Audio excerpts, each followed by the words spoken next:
Let's go for the actual store. Europa natural.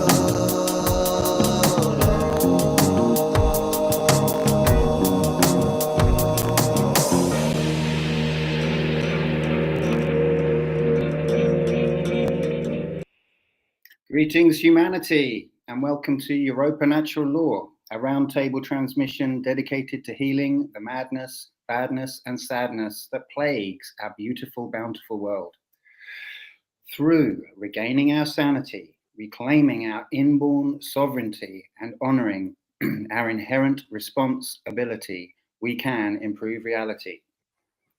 I'm Nemo Jones, reporting for Beauty, and I'd like to welcome our guest today.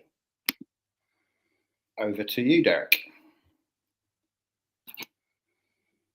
Oh, Derek's muted. Okay, let's go down to Vuk. Would you like to say hello? Hi, I'm Vukan Kempfer from Germany. Hi, I'm Yvonne from Norfolk. I should say originally from Essex, an Essex girl. Hey, cool, right on. Yeah, sorry, I had the live stream playing in the background as well, so double Europa Natural Law in the house. And yeah, Derek Bartolucci, hailing from the Bay Area, where I'm at right now, San Francisco. But yeah, I've been living out in France for a long time, and it's splendid. Splendid. And yeah, I'm Nemo Jones. I'm actually in the Shire, Devonshire, and I'm also an Essex boy. So me and Yvonne, Essex boy and the Essex girl, classic. That might not mean much to you guys, but in England, that's quite a funny thing to be. But anyway. Yeah, really, Nemo, we should have big blown up lips and. Yeah, well, I don't know what I would have. Something different. I don't. Yeah, fit the mold anyway. Yeah, so thanks for being here. Yeah, I mentioned that I'm in the Shire because obviously the subject today is the hero's journey, and it's all about getting back to a natural way of living, really, as that's a, you know, going to the depths, going to Mordor and solving the problem. That's really what the hero's journey is about. So I'm going to kind of like do a little introduction as I see it to this subject. And I was going to start talking about authority, the word authority, because the hero's journey, well, how do we know the hero's journey? Well, it's through stories, right? That's like that's where this term has come from, is through the idea, what we learn, why are we so obsessed with story? Why do we need new stories all the time? Old ones are old now, we need the new story, but the new story has the same circular pattern as the old stories, but we still need the new one. And what is it that's so satisfying about this? Why is it so important to us? And obviously, yeah, this question of authority, who is the author?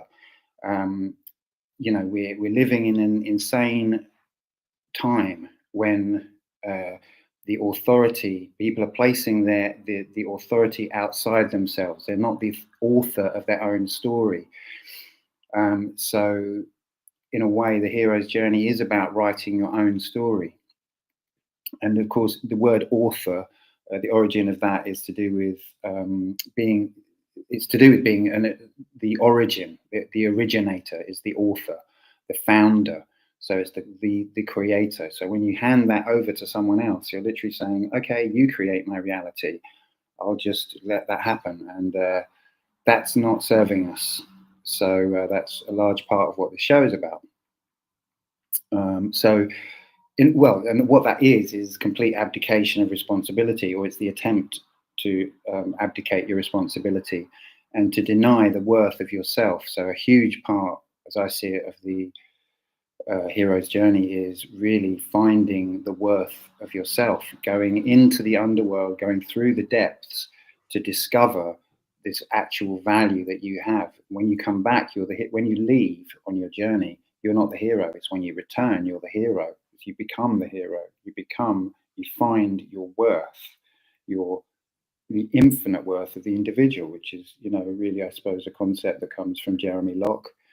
As far as I know, I don't know who's talked about this before, the infinite worth of the individual. This is such a fundamental part, I think, of natural law, of our understanding of who we are, is to understand that our worth, my worth, you know, I'm going to say it, guys, my worth is infinite. And that's, you know, I invite you to feel the same thing, to think the same thing, to like really feel into that. That's what this is all about. Because everything that denies that is what's wrong.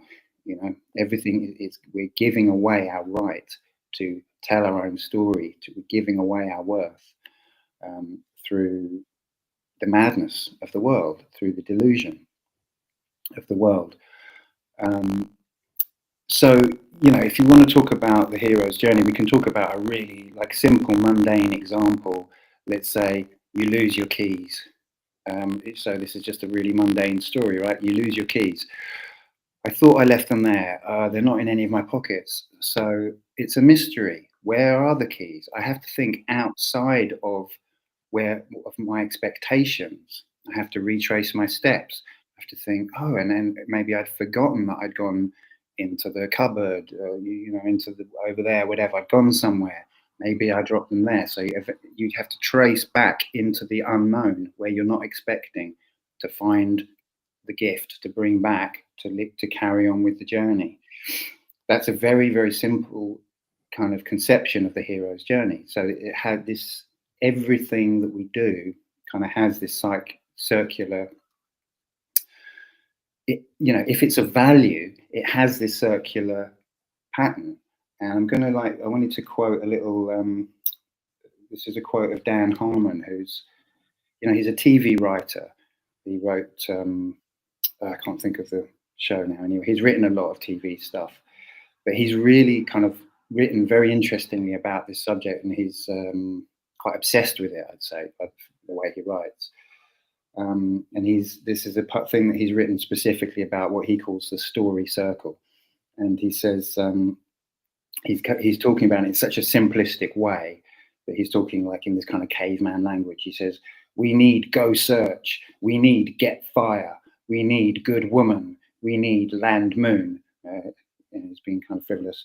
But most importantly, we need return and we need change, because we are a community. And if our heroes just climbed beanstalks and never came down, we wouldn't have survived our first ice age. So I think that's a really kind of interesting insight into this whole thing. It's like we are together, we are one, and we have to go into the depths to find the solutions and bring them back to the tribe, bring them back to the community, to the world. You know, it's no good just disappearing off. We have to, you know, because this is the kind of thing, isn't it? The spiritual journey of like disappearing into the ether, like, oh yeah, I'm enlightened now. Yeah, well, are you? Because you're not actually bringing the gift back. You know, so that's the important part of the story. It is circular. It has to be circular. So that's a kind of, you know, I gave this kind of mundane example of losing your keys.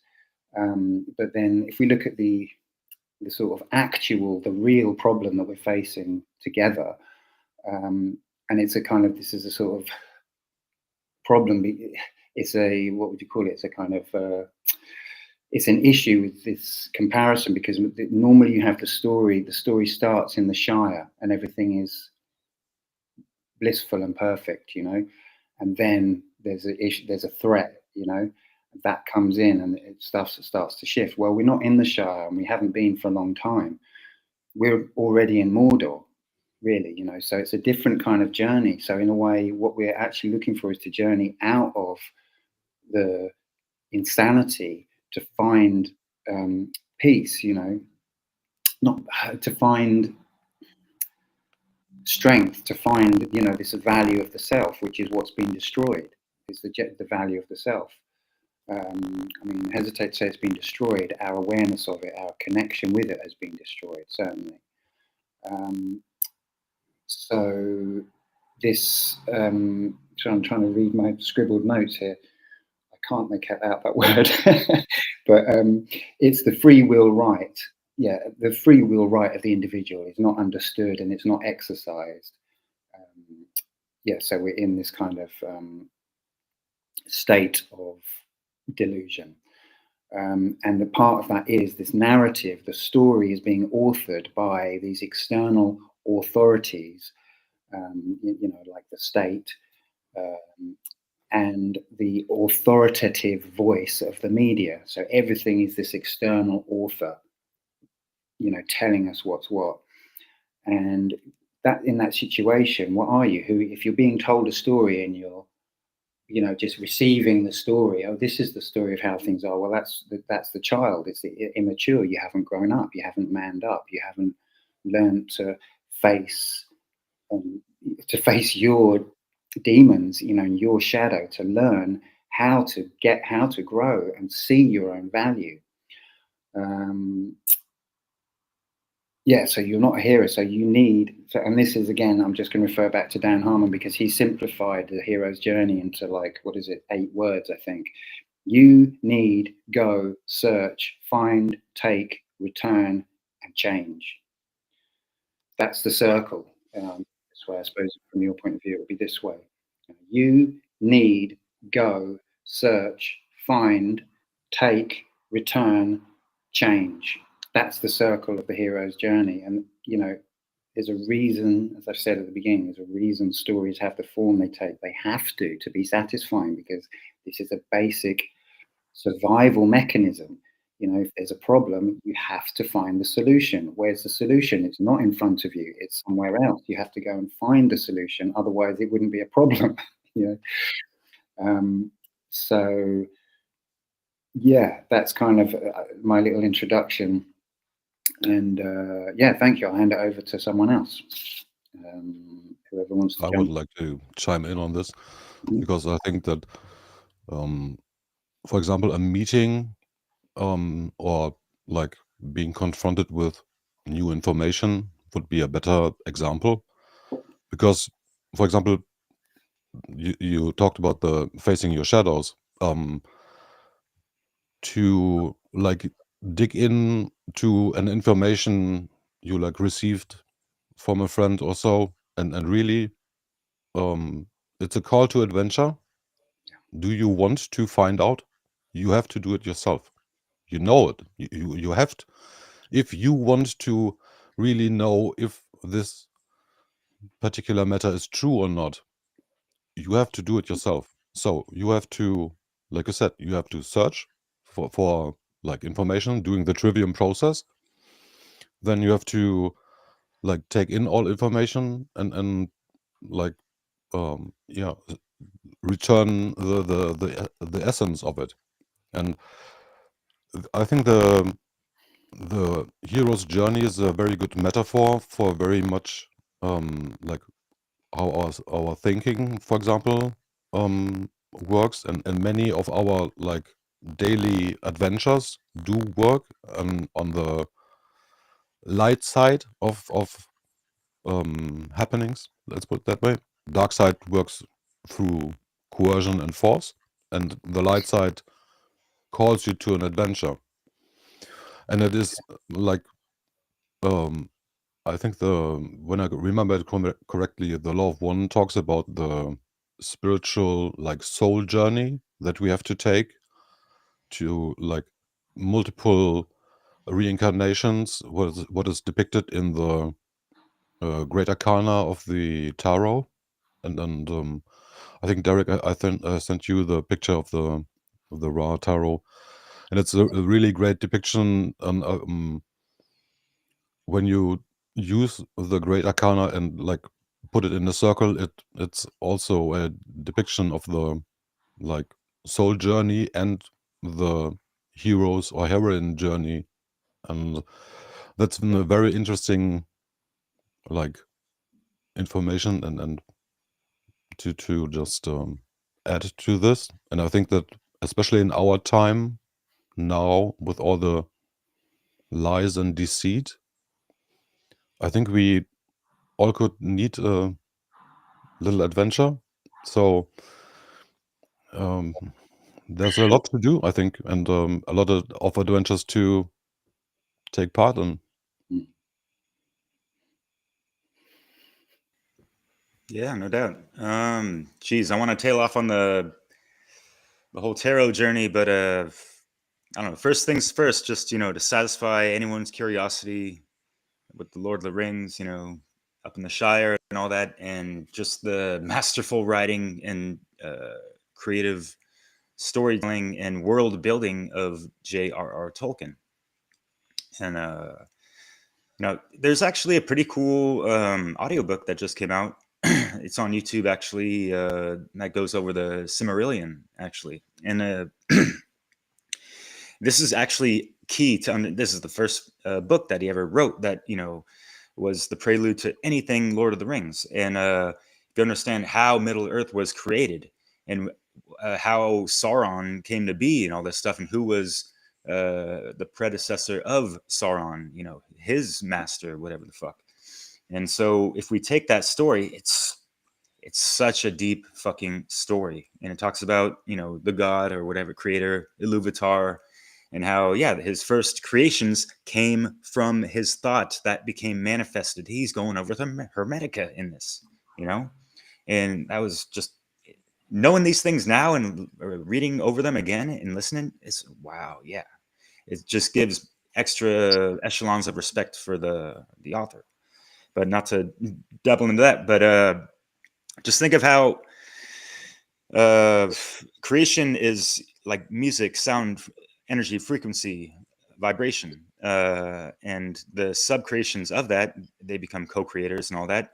And then that ego identification comes, into that, consciousness of whatever entities, and they could either, he talked about, it seemed like there was this framework of almost a determinism, like, the god Iluvatar wanted everyone to, sing in harmony to his songs of creation. Yet there was the guy Melkor, who later became Morgoth, who was, Sauron's predecessor, who said, like, no, I want to be my own creator of my own music. And he just struck the chords of disharmony. And so it's kind of interesting, just, contemplating on that and thinking about, like, geez, I mean, the guy Melkor, he's a co-creation of Iluvatar, but it almost seems like he's that shadow aspect of Iluvatar in a sense. It's starting to stem or, create the timeline of, the anti-Christic, anti-life type of archetype, if you will. And so that was really interesting, just to put it all into perspective. And Nemo, you mentioned the Matrix before, and how we're living up in it. And it could almost seem like the Matrix, in a sense, that's kind of a reach. I was thinking Matrix likened to Mordor, in a sense, but so. Yeah, Sam and Frodo. That's quite an interesting pair. And, so many of the characters had their own, arcs and heroes' journeys, like these wheels within wheels, and how it was so masterfully crafted. And Tolkien was creating languages and, attributing them to certain people and groups. And it's mind-blowing, honestly. Read the books. Don't just, rely on the fucking movies, for what they're worth, they're great, but don't go into the blings of Cower or the the Amazon bullshit, whatever the fuck. So as everyone saw in the movies, Frodo, after all that, he needed a fuck ton of healing and shadow work, right? Because what he got, stabbed, stung, speared, and the steep Poison. cliff slipping and all that stuff. And he got Smeagol throughout the whole damn thing and all that stuff, and Nazgul and all this shit. So thinking about all the things that he came into, like all the underworld challenges and battles and stuff that he had to resurface out of to get to that, the end point of that hero's journey cycle arc. in, you know, bringing back the gifts of just more, you know, freedom, liberation, yeah, the enlightenment, and lightening up oneself from the heavy ass fucking burden of, you know, this ring of power and ultimate destruction. And we could take the allegory of, you know, the ring of power as something of, you know, this all authority and, you know, tied to just like government, for example, this false idea of government, how people cling on to it so fucking hard, and they think they're going to obtain some kind of fucking freedom from that, yet it's ultimately going to, you know, corrupt them, even the most powerful like Gandalf and Galadriel and all that stuff. So, you know, the things to consider with that. And I'll pass it off to Yvonne, because I want to hear if she wants to speak on that or Really, anything I'm else. actually quite enjoying listening to all your stories. Yeah, as I said to you guys before I came on, I don't really know too much about this subject. I didn't really know that it was such a thing, apart from that I feel as though I've been on my own journey. So all I can do is share a little bit of that with you, really. So I'll ask myself this question to start it off. What is it, like a hero? What is it? A hero to me means that there's something that you're trying to protect. There's a protection there. What are you protecting? And in my upbringing, when I decided to leave home when I was exactly when I turned 16, soon as I could, and when I look back, I was trying to protect what little bit of soul that I had left that wasn't absolutely demolished by being born into, a fucked up matrix and all the conditioning that comes in. And there was something in me that knew that if I stayed with my kin, I would end up an utter unhappy slave. So I had to go and seek that more to life than what I'd been used to. And I ended up living in I'm going to go right back, because this is how I started this journey with you guys, like trying to explain that I went to live in the woods for a couple of years and became very connected to nature. But as I said before, it wasn't an easy path, because I would say that I was facing the underworld. I had dark shadow people come and visit me in the night, really trying to stop me on my path. And it was, very frightening and freezing experiences. And I would say also one of the big fundamental things on that journey was facing death. And I did face death on that journey, and it was a real battle between the dark forces taking my soul or just holding on and staying put. And eventually that journey took me on everything that I wanted to know, everything that I questioned as a kid. Why can't we just go and build a house over there? Why can't we just live? Why is people taking all my mum and dad's money? Why? All the questions that I asked as a kid. I went and actually found an alternative life away from all that. And I realized that we can, as human beings, actually exist without all those systems being in place. That it can be wonderful. And then I returned on my journey, probably about 10 years later.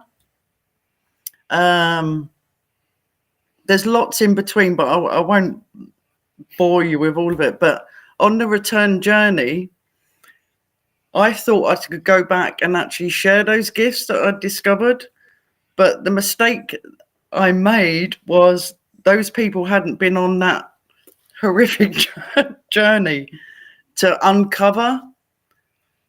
And then also, I had to face, because I left at such a young age, I hadn't really discovered what it was that I was actually running from.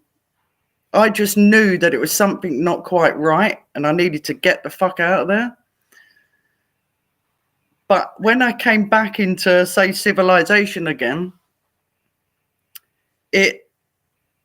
I spent the next 10, 15 years unraveling mind control, unraveling the monetary system, unraveling all the barriers there that are stopping people from actually listening to some wonderful truths of how we could actually live. And I would say that I'm still on the hero's journey because I haven't found a way yet of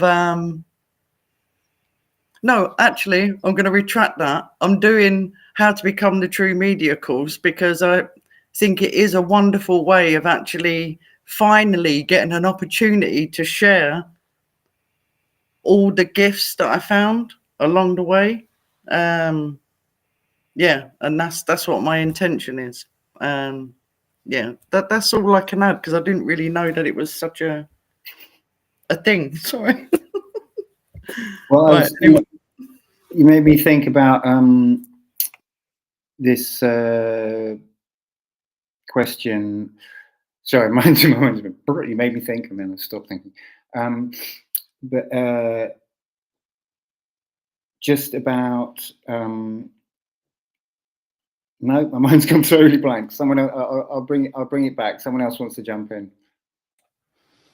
I would like to add some information for to what Derek said.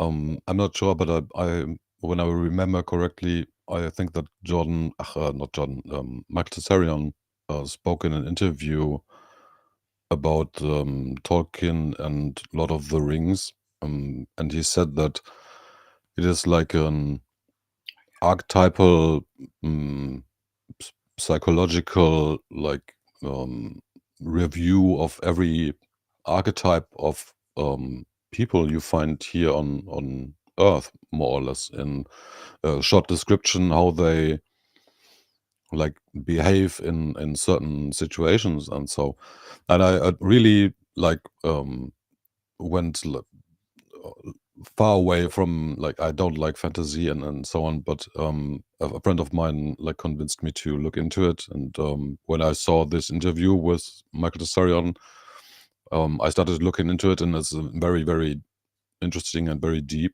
And I think that I think that the ring in itself can be seen like a metaphor for slavery. What do you need a metal ring for? To bind somebody or someone. Yeah, I think the ring like topic and the binding is an adventure for all of us, and we are not done yet. Like the ring is still active in the world, and we should really try to do our best to destroy him once and for all. So that's go in Frodo.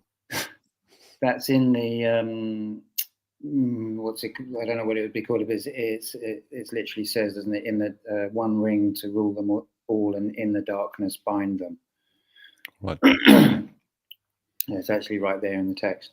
Yeah, there's a couple of things I could say. I mean, one about the Silmarillion. I mean, this is just like anecdotal, but my dad read me Lord of the Rings when I was quite young. I think maybe around 10. Maybe younger, I can't remember, but I was like, I got so excited, and I was like, oh, I've got to read the Silmarillion. I went down to the library and got out the Silmarillion and tried to read it, and I was just like, oh. It was one of the first books I read where I was just like, I can't read this. This is too slow. Nothing. Anyway, that's another thing. But maybe I'll have another go. Maybe I'm ready for it now. Who knows? But yeah, I remembered what I wanted to say. Bouncing off Yvonne was. This thing about bringing the gift back, you know, obviously, like as I said at the beginning, I mean, what's the point of a gift? It's not a gift if you don't bring it back, you know. it's yeah, I don't know what it is. It's a pointless story, you know. So but because of this, because we're in this age of delusion, it's like going into the darkness is, I've just been kind of reflecting on this while Yvonne was talking, that it's like the darkness, there's my darkness, but then there's also the darkness of the whole, you know. So it's like what I find, and it's really uncomfortable, you know. Of course it's uncomfortable, it has to be uncomfortable, otherwise what's the point? Otherwise what are you doing if it's comfortable? But the discomfort for me is kind of like looking into the psychology of what's happening in the world, you know, and really kind of being ruthless about it, and really doing my best to be honest about it with like what I am seeing, and how I can like relate that and bring that into a way that I can explain it to people in the hopes that it's actually going to like ring true to them. Because, you know, delusion isn't just some kind of simple thing like you know, oh, you take the veil off and now you can see clearly. It's like, of course not. Like we talked about last week, you know, these devils are vying with each other to confuse you and to obfuscate and to send you down the wrong path, you know. So and that's what the whole journey is about. But when we're looking at the collective state of delusion, it's like we're already in that kind of meta sense. We're already right in the middle. We're already in the depths, and we're sort of trying. So it's time to kind of look around. This is what I feel in my writing right now that I'm doing, is that I'm kind of like really trying to like pull apart the psychological patterns, because obviously that's one part of a huge part of understanding reality, is seeing patterns, recognizing patterns. And you know, so I'm doing my best in my writing, which is really more thinking than writing. Is like, obviously it's writing, but it's so much a lot of the time I'm just sitting there thinking about what I've written and going, is this right? Because I'm trying to like pull apart the delusion, you know. I'm like, you can't just, it's no good to say, you know, come on, wake up, sheeple, you know. It's not gonna, that's never worked, you know. It's about digging into the truth, kind of trying to pull apart, you know. It's like a tangled mess of wires, you know. It's like you have to like really carefully pull that round and through and out, you know. That's the way, that's what delusion is. It's a mess, you know. So I don't know, that's just where I'm at the moment, is trying to like look into this deep psychology, deep shared psychology of people, these patterns of how people are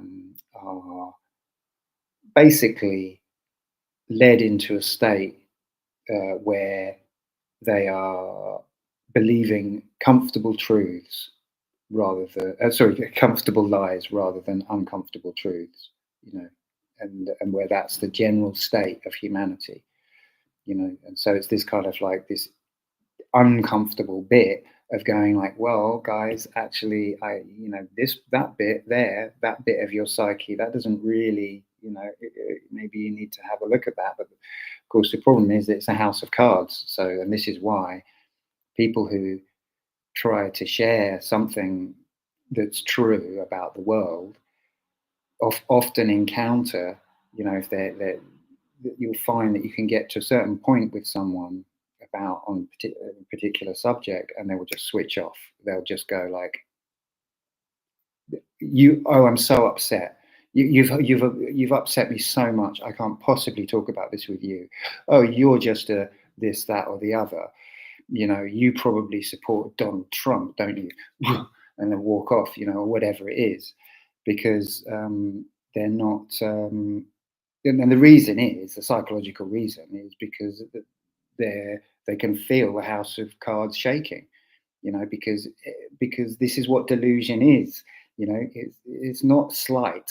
It's not a little bit of delusion. It's like the whole psyche is basically built on delusions stacked up on each other. And that's the sense of the self, you know, is these kind of false beliefs. They're all false beliefs. And I mean, it's like, I don't know, I feel like I have to just start talking about it in this way, because there's no point like holding back, really. What's the point in holding back? It's like, yes, I'm saying that most people are mental, you know, to use a sort of bit of a foolish term about it, you know, people are deluded. People are deluded. They're not thinking rationally. They're thinking in terms of what is comfortable, what the society expects of them. That's not thinking, it's believing. And that's not the same thing. Believing is not thinking, you know, and it's not knowing. Believing is not knowing. You have to like, you're going to have to discard all that. If you want to be enlightened, you're going to have to do this horrible work of saying, oh, everything is falling. Everything has to go away. And that is the hero's journey, you know, the individual hero's journey. And, you know, I think for myself, I've been so blessed. Sorry, I'm going on a bit, but I've been, you know, I was chatting to a friend today, and, you know, realizing again, you know, how blessed I've been to just have modeled for me the possibility of questioning, you know, and of not accepting authority in different ways in my life. I've had this modeled for me.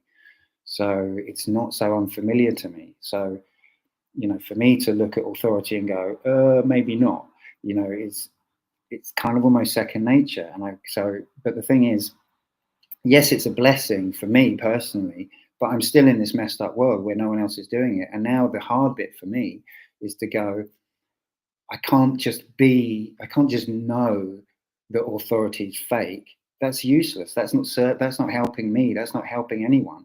You know, I have to actually put it out there. I have to like go to people and say, oi, you, stop believing in authority. Stop letting someone else author your life. You don't have the right to do that. You know, that is not your free will right. That's that's beyond the bounds of your free will right to do that. And it's has the effect of limiting my free will right. So it's not okay, you know. So yeah, a bit of a rant there, but hopefully that's sort of value out there.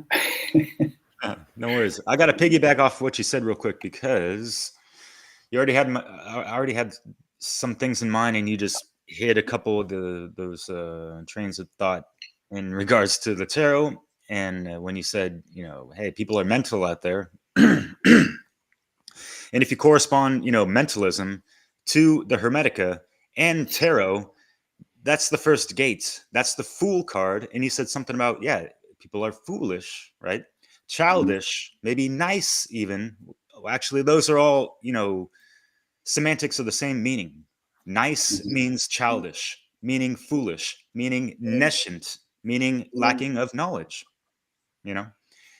Etymology, anyways, if you follow me, but and for those that have swallowed the red or blue pill, like for real, the whole truth discovery, that's a hero's journey with leaps and bounds involved, especially depending on the degrees of indoctrination one has been through, and the falsehoods and, you know, false figures of authority that they've clung on to, that have those ego attachments. And so it's like, the more calcified and, you know, scabby those scars are, the more painful that shit can be. And that's going to possibly require more healing and shadow work. And so, yeah, there's, you know, on that wheel, you have the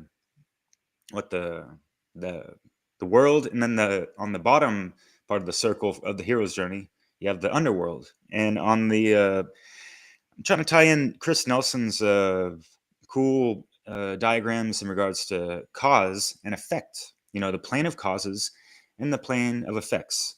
And so, yeah, starting off on the hero's journey, there, you know, there's kind of like that calling of a cause. There's some kind of catalyst, if you will. And then it commences really for reals.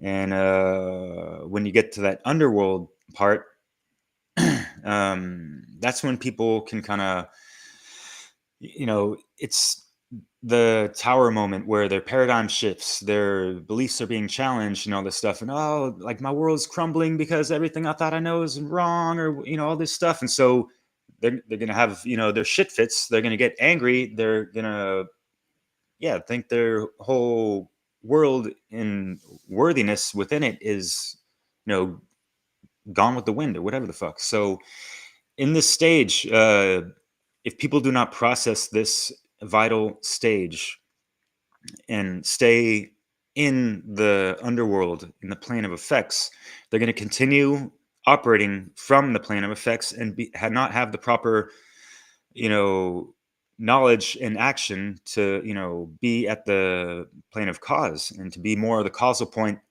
to the effects in their own lives, and avoid the negative effects to the root causes of issues in the world, and be more of the solution and that kind of stuff. But staying, you know, in the underworld, that's where you also have, you know, the people that took the red pill or what, the truth pill, whatever the fuck, and they're like in the underworld, they're black pilled, and all they're doing is talking shit and, you know, commentating on how fucked up shit is and not really bringing forth much solutions. You see this being played out in the truth community or whatever the fuck, right? And so that's when you really got to take the fucking shadow work to that next level and get beyond that and use that temperance and all these things. Yeah. Do you want to add on to that, Yvonne, or anyone? Next round, I'll get into that, the whole tarot stuff, and I'll bust out the graphic. Yeah. Yeah, I appreciate what you're saying there, Derek, about the truth movement. But I do feel as though you have to go, every individual has to go through that underworld. And a lot of people, maybe they're going through that stage, and it's just fingers crossed that they go up to the next and they don't stay there for the rest of their life. Going on the back of what you were saying, Nemo, about the authority thing. Me personally, where I've reached is, you know, I was saying I came back and became disillusioned because no one was particularly interested in what I'd set out and discovered. I also tried to physically manifest them into this, in our society as it is. And I got a first-hand experience how the dark forces like come in again. The authorities actually come in and actually try and prevent it, which pointed out to me even more, they really do not want fucking good, lovely things in this planet at all. They don't. Because I was only doing actually nice things for people, and it was a no-no, an absolute no-no. How fucking dare you try and do good things in this realm? It was terrible. But the difference is now, which is I know that I've moved on from that journey, because that knocked me for six. Absolutely knocked me for six, those experiences. How councils, authorities, they don't let you do anything if they've not fucking come up with the idea themselves for their own selfish reasons. Is I've reached a stage now where I will not be taking no for an answer, whereas before I did. And I think it's all good and well thinking about, wouldn't it be lovely to have a world to, like me, to practice my healing arts? Wouldn't it be great if I could just do that without fucking paying the tax man, without thinking about doing all those things? Well, I've got to the point where I'm going to do it regardlessly. I'm not.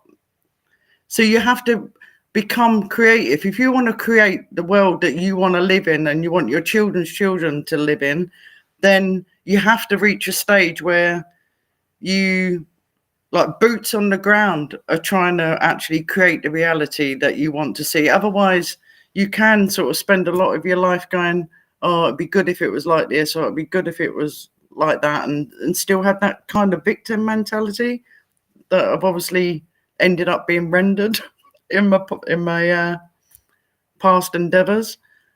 I'm not going to be taking no for an answer. while I'm here on this planet, even if I've got 1 year, 2 year, 5 years, 20 years left in this last stage of our evolution here, I'm going to go out creating in this 3D density the world that I want to live in, and hell mend any fucking authority that comes anywhere near me and tries to stop me, because I'm not stopping this time. Whereas before I did. And regards to the technology side and like sharing knowledge, I think it's good to like do 50-50. It's like using the internet is a great way of getting knowledge out and information to people. But in the last week or so, it's hit me hard how I have to boots on the ground, try and physically manifest something as well. That, you know, and yeah. I think looking into private members clubs is a really good thing to avoid having any authority coming anywhere near you. If anyone hasn't looked into those, if you want to do something in this world without anyone dictating to you, create your own club. Create your own club, because it's got nothing to do with anyone else. All right. That's what I was going to say. Yeah, I haven't got anything else to say at the minute. Cool. Vuk? Do you want to come in? Yeah, I would like to disagree on that club. I think that we don't need more like secret societies or like closed up groups. I think we have to change our thinking in the way that we should do it all like public, more or less. And I think that I think you, Yvonne, touched on the whole like mind control thing, and I think that to go look for yourself how much of the mind control everybody of us has like taken in, for example, is a very important part of shadow work, in my opinion. And we all got a lot of it, like the just say Disney programming and so on. I think that this is an adventure in itself, and yes, the contact with the underworld or dark side, the shadow, will definitely change yourself, your character. But I think it's a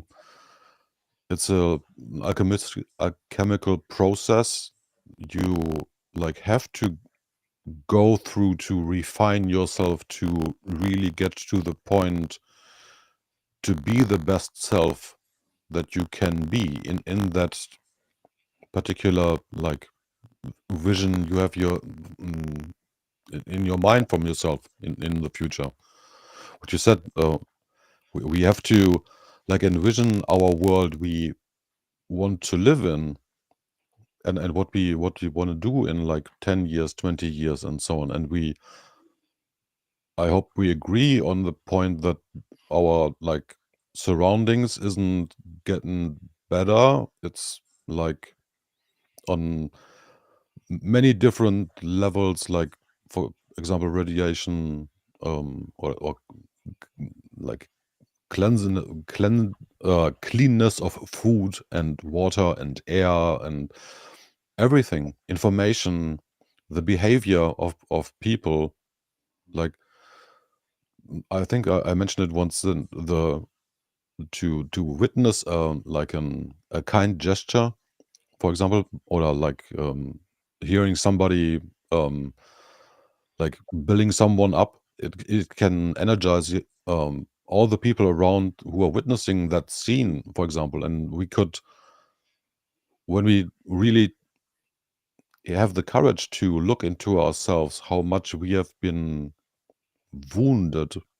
Yeah, it takes definitely a lot of courage, but we foot soldiers here, not the higher ups. We can, the grassroots movement can change this mess into, yeah, the Shire, the real one. But we are definitely on the wrong path at the moment. And I think that everybody like should listen to his inner call to adventure, or remember where he or she is at in her adventure of life. And are you like satisfied with the point you're at, or do you want to move forward? Just talking to myself. So yeah. Yeah, can I just say something? But yeah, I don't want to start a new Freemasons or anything. Like, I'm not. I don't mean like a secret club or anything. It will definitely be involving the public. I will be opening it up to my community that I've got around me. But the difference is, when it's a private members club under that umbrella, I don't have to justify myself, or nor do any of the people that want to come and join doing the health club, which is what I'm thinking of doing. We don't have to answer to anyone. And because there's a difference between what I tried before, I was trying in their jurisdiction, and basically I got a slap round the head going, get to fuck out of our jurisdiction. So I just want to create something that's open to the public, but they are coming into a private jurisdiction. There's a slight difference there, not like a secret society or anything. Yeah, it's no measure of health to be well adjusted to a profoundly sick society, Krishnamurti. And that's obviously what a lot of people, are suffering, and they know, there's so many issues, mental health issues. Or are they mental health issues? In a profoundly sick society, who is the measure of what mental health is? And so this is the dilemma, I guess, of like where we're at, is like we have to move. We're trying to move into health, towards health, from this state of like madness. And Yvonne was saying, what is the hero protecting? What are they going after? And I guess I think it's truth. I think ultimately that's what we're after. That's what we're going towards. I think I might have said before that, I've said that I used to used to call myself a Buddhist, and my son asked me the other day, do you still consider yourself a Buddhist? And I said, no, I consider myself a truthist, which is not something I particularly heard people say, but makes sense to me. And that what we've talked about, true care, we've talked about in previous episodes, is that's the requirement for the hero's journey. There's no hero's journey without care. If you're like, oh yeah, I've lost my keys, but I guess I'll just go back to bed. I guess I just won't ever leave the house again, or whatever. That's not a story, right? You need to have the wish, the life wish, the drive to act, the drive of care, to do whatever it is that needs doing. And as I keep banging on about, a lot needs done. We need to take this seriously. We're in dire straits, and that's the state we're at. We're in this, really in a kind of underworld situation already. So it's time to really learn from this and make this. Let's make this be the low point. Let's make this be as low as it gets. Let's like put the brakes on the bottom of the circle and say, okay, so folks, that's the way back. Let's start heading back up round to the Shire. this is bad enough. I'm not into this dystopian programming, sci-fi programming that we've been receiving. I mean, much as I love Blade Runner, great film, but it's like, I think I mentioned before, the projection of, say Hollywood into our psyches of what the future is has it's like, or let's say the general media scape, it gives you either a dystopic future with humans in it, or no humans, rewild everything, get the humans out of the way, and that's not nice. I know, I won't say nice. That's not true. That's not a true solution. The truth is that we are perfectly capable. We're so more than capable of living, of authoring our own lives in the most beautiful way. It's so obvious, because even under this fake authority, we still manage to create. We still manage to create beauty and humor and survive. We're surviving. We're surviving in this mad scenario, but we're kind of doing. We do okay. We make do with it. We're so resilient and creative, and everything else. And yeah, it's obvious to me, at least, that it's this allowing the external authoring of our story. That's the issue, and it's about authoring our own stories. Yeah, sorry. So, Derek, did you want to come in? And we're nearing an hour now, so it's. Yeah, I hear you. And yeah, this whole hero's journey, it's not just a one-off or a two-off and all this stuff. Same as alchemy. Luke, you mentioned that before. We got to keep going through. It's like you reached the peak of the mountain. That's great. There's going to be another one over the horizon and all that stuff. We got to maintain poise and just respect for this path work, and a shit ton of what do you call it? Patience, especially in the age of instant gratification and all that shit. That's sensations within the nation, whatever the hell. And Joseph Campbell, he's the one that kind of coined this whole hero's journey. And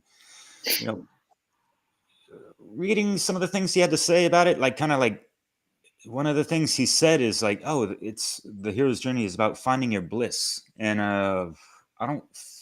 that's those who know the new age, fluffy side of things, kind of like are quite wary of that kind of term. And I'd just rather rephrase it as the hero's journey is about finding your purpose and building your character, and going through that alchemical process, and getting the lead out of that thick skull that's been kind of conditioned through the matrix upbringing and all that shit, right? So switching over to what I was alluding to before, y'all ready for this? Because I'm not. No, I'm just kidding. So I made this just this morning, actually. Thank you, Oscar, who's in our group, for sharing some slides with us. I like the illustrative hero's journey wheel, and so I just cut it out and threw it over a template. You have obviously on the top you have the the upper world and the dark world, whatever, conscious, subconscious, if you will. And so let's just go from the top real quick, because I know we got a lot of time. So player one, are you ready? On your mark, get set, go. We're out of the first fucking gate. That is the Fool card, right? That's where we stand at the edge of at the beginning of the journey and all that.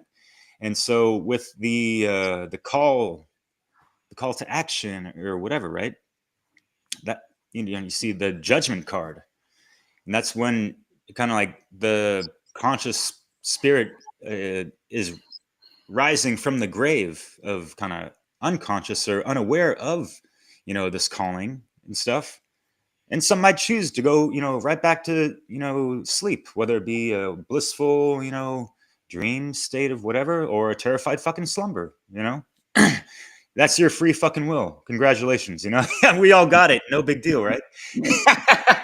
Exercise with caution, right?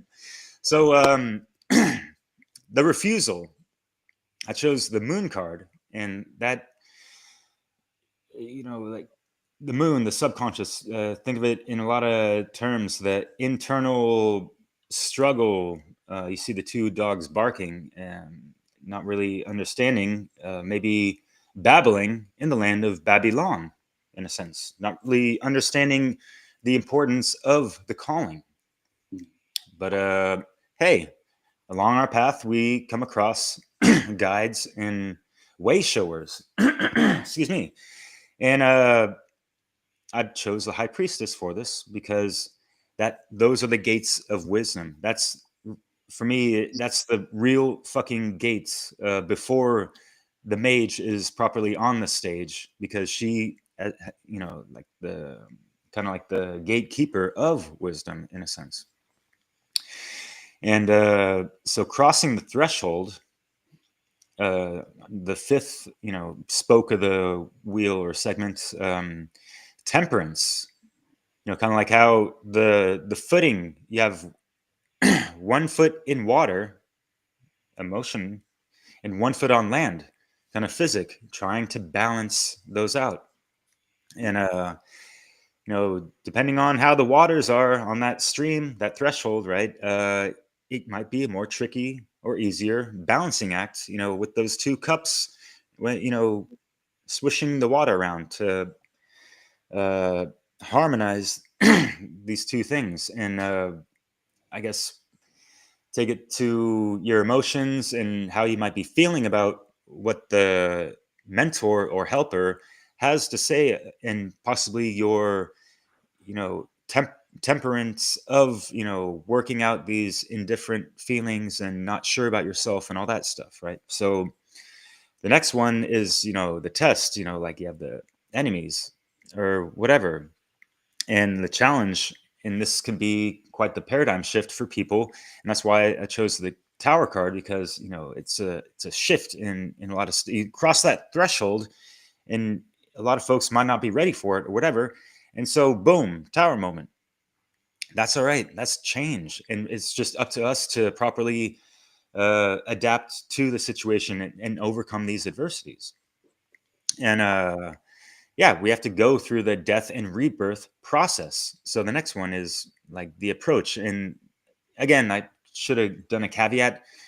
These cards and placements, it's not set in stone. I literally made this like an hour and a half before our discussion. And it just kind of clicked for me at that time. And I thought some of these cards could be interchangeable. But, going through the transformation, there has to be the death and that before the rebirth, right? So that's why I chose the death card.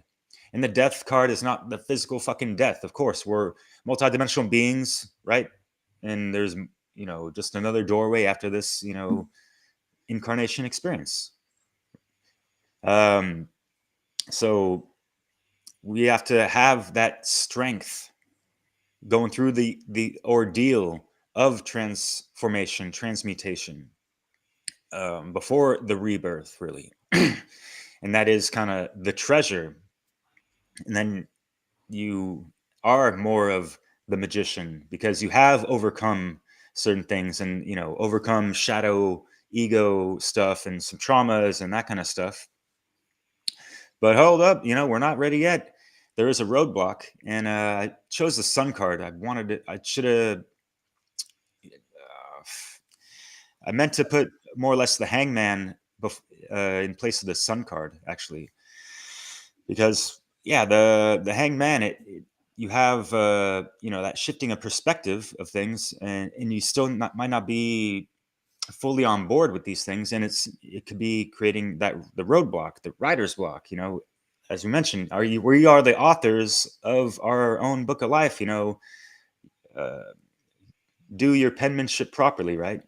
Get your prose in order, P's and Q's and all that. So yeah, and then the growth, yeah, we can take to the sun card, because that sun, you know, full swing of spring, that, you know, that's prime time, printemps in French, meaning there's that, you know, heightened, just the elements and everything involved, you know, is promoting more growth, right? And then the return back home, back to the world, but, you know, you've gained so much experience in worldly perspectives, possibly, and all these things, and, you know, there's so many different versions of the hero's journey, right? We talked about the alchemy. We talked about, you know, the waking up stuff, and how truth hurts, and there's that trauma, and got to go through the shadow work to deal with it and implement it, integrate it, and all that shit, to make it simply stated. And then, as Vuk, Leslie and I spoke just in a recording yesterday, talking about the entheogenic hero's journey in regards to entheogens, and how these plant medicines, these plant guides, can help facilitate deeper understanding within ourselves, and even, you know, reveal certain traumas and recessed memories and things of that nature. So that's all I'm gonna go for that. Hope that made a little sense. Might not be the easiest to follow, but yeah. Nice, thanks. lovely. I was really curious because you know, I'm kind of quite new to the tarot, really, so it's really interesting to hear, even if it's your perspective, and it's all, you know. Yeah. Luke's the pro over here, so, you know, you should have done that. Cool. All right. Well, any short last remarks before I wrap it up? Vuk, do you want to go? Yeah. Yeah, I think it's around, and yeah, we had a very good talk on entheogens, and I think you, Yvonne, touched on the topic of entheogens. I think in last show or the show before, and yeah, I didn't want to stop you with the disclaimer, but I know the rules on YouTube, so yeah, it's better to have a disclaimer. But yes, it's definitely an call to adventure for each and every one of us to explore this. And as I stated before, I think it's really important to take up our responsibility to do it ourselves, because it's we have to have this learning effect. We have to, like, complete our journey. And I think that most of us, when they are honest to themselves, are stuck in a certain position that they, like, got used to, and we are, like, I think we are at the moment where we can do the next step, like, as a individual as well as society. But yeah, we will see. I think the whole, like, call to adventure or hero's journey is a choice of free will. What do you really want? And then, yeah, go for it. Yeah. Well, yeah, I agree, but I've also got a little element in me. I don't know if I'm still fucked up a little bit, but taking on the allegory of Lord of the Rings, there's part of me where I can't let it go. Like, when are we actually going to face fucking evil head on, like, fully on the 3D density?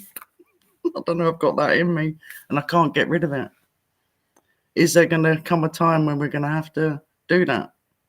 I think so, yeah, soon. Yeah, well, I can't wait. Call me a bit sinister. Can't fucking wait. Sorry. We will see. We are live, and yeah, we will see it, I think. I mean, I feel like it's there.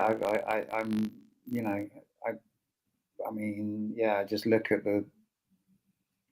the, you know, just to sort of, like, just touch a tiny bit on, like, current affairs, you know. I just kind of look at this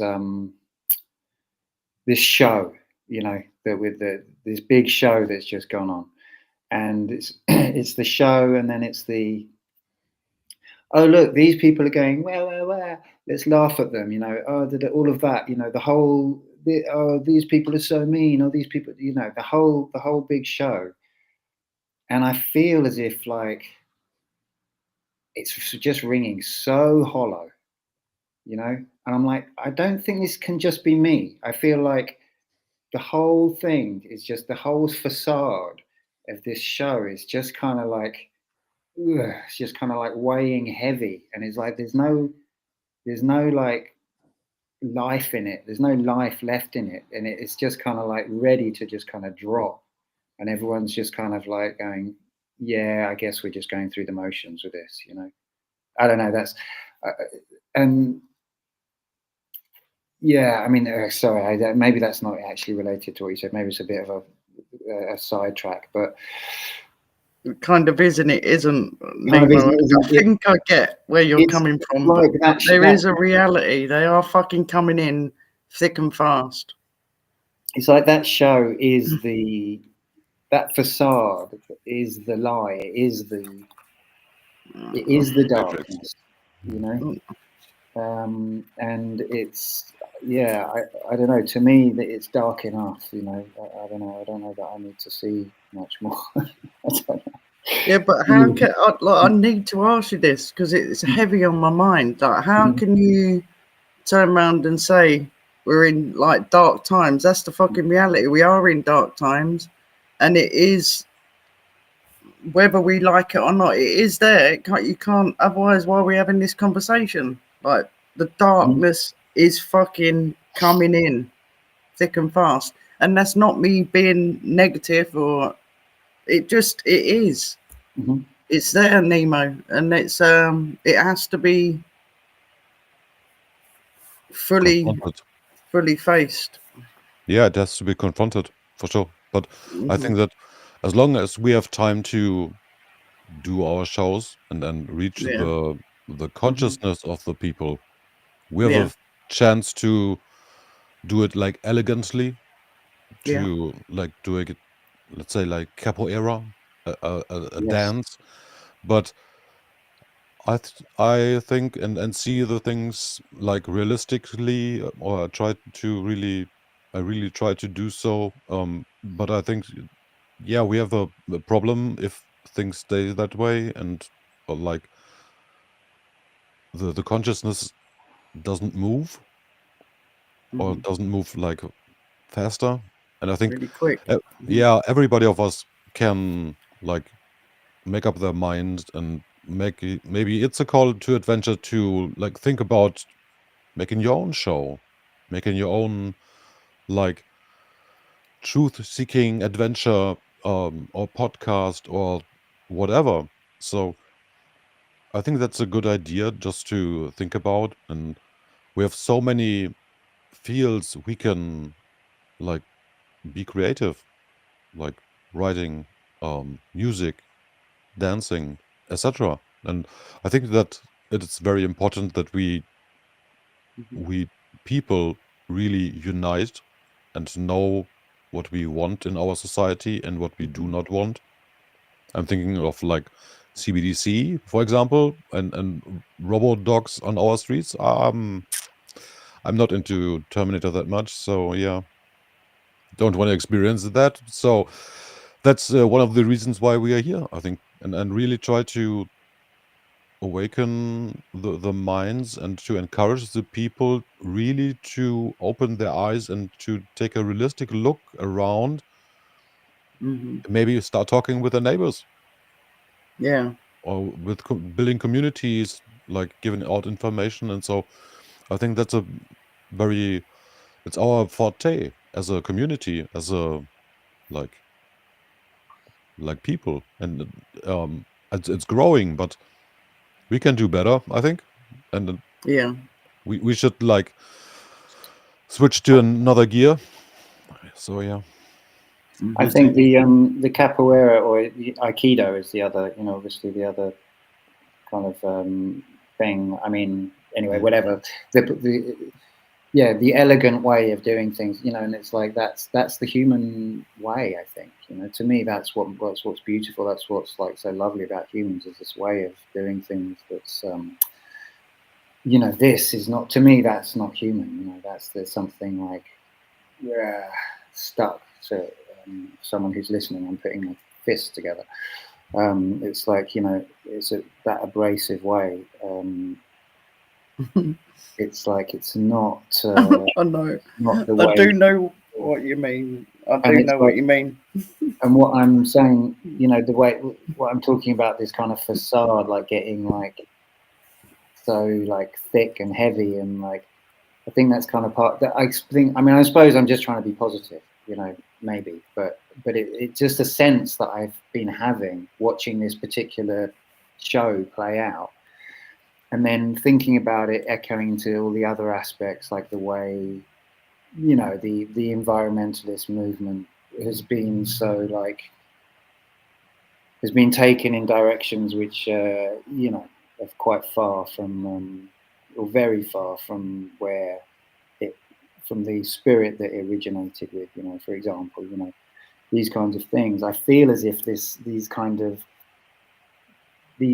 handed over narratives, you know, that have been authored are just kind of like looking kind of like slimy on the plate, you know. I feel like maybe this is just me being wanting to see that, but it's like, I'm like, are people really buying this slop? You know, people really want to eat this still? And that's kind of like, I suppose, my hope that it's just starting to smell so bad that people are just kind of going like, wow, I need to really, it just isn't ringing true, you know. Like when we look at the political story of whatever the politics, you know, these people, these leaders, you know, I mean, what the hell, you know? It's never looked so insane and horrible and like just a big nasty club that, like, people just look at it. Everyone knows the clubs they're in and the stuff that they're all like buying into, and there's nothing there. It's just a show, you know. So I don't know. I'm just hoping that that's a way, you know, where it just starts to kind of crumble and fall apart, because it's like, how can something so disgusting sustain itself? Anyway, that's my little kind of positive. Yeah. If that's positive. It's the people ultimately that are holding it up and perpetuating these Yeah, things. that's If what they do the that's inner what I work was and the gonna shadow say. work, and yeah, that could relieve a lot of bullshit going on in society and communities and all that jazz. And we could, recreate something like the Shire that, you know, out in Hobbiton or whatever. It ain't got to be holes in the walls, but just think about, you know, those scenes where, you know, and maybe it's a little exaggerated how joyful they are to see each other, and actually they weren't all the time. But that's more of a, you know, area and place to live at that doesn't have government or all these figures of authority. They might have had, family members, or, you know, pristine family members that were kind of like known to have more clout or decision making than others, but it's just different. So we have to really think outside of the box, this fucking tesseract that the world is placed under, the fucking matrix miasma shit. So be the glitch you want to see up in that shit, and yeah, wake up, Neo, Cortex. All right, cool. I'll wrap it up there. So thanks, everyone. Great discussion, and yeah, and thanks to everyone behind the scenes. I know there's been quite a lively chat on the well, at least on the Europa natural law discussion, and we've had a few people watching there, so that's amazing. And I just can't seem to like listen to what people are talking about and read stuff and then bring that in, whatever. So yeah, sorry if that's if I'm not managing. Right, yeah, and just real quick to any of the listeners, my streaming service, I'm not able to connect 100% to the Europa natural law chat, so I'm not able to just, you know, pop up everyone's comments and all that stuff. I'm not even able to see them from this platform, unfortunately. But yeah, thank you so much for watching and all that. Yeah, and yeah, please, you know, as I always say, the algorithm is not really on our side. Let's, you know, do what we can. If you're there, if you're with us, if you like what we're doing, then please press all the buttons, make stuff happen, get the algorithm excited. like, comment, share, etc., etc. And what else? Everyone's links, if they have them, will be in the description below, and as well as a link to our Telegram group where we have lively discussions every week. We talk about the topics that are upcoming in the show. We talk about other stuff related to natural law. It's great. I mean, I love it. It's you know, it's a really great community, I think. And you're welcome to join us there. We're going to head over there now and have a chat, post-show chat, and you can come and join us with that. But until next week, I am Nemo Jones, reporting for Beauty, and I look forward to seeing you next time on Europa Natural Law. Thanks, everyone.